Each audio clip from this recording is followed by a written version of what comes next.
किस बाई किस, दोडका किस तर तुम्हाला माहितीच आहे ना.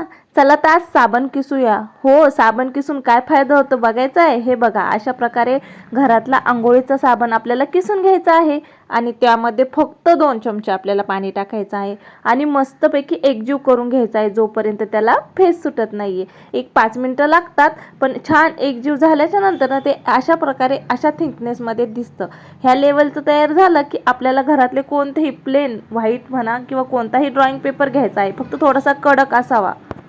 पेपरच्या मागून आणि पुढून आपल्याला हे व्यवस्थित लावून घ्यायचं आहे आणि लावून झाल्याच्या नंतर आपल्याला हा पेपर उन्हाला किंवा पंख्याखाली एकदम करकरीत असा वाळून घ्यायचा आहे आणि नंतर त्याचे छोटे छोटे तुकडे करायचे आहे. आपला छानसा असा पेपर सोप तयार होतो, जो कोणत्याही केमिकलशिवाय घरगुती वापरात तयार होतो. मुलंही वापरू शकतात, आपणही वापरू शकतो. प्रवासातही छान आणि मुलांना स्कूलमध्ये देण्यासाठीही युजफुल.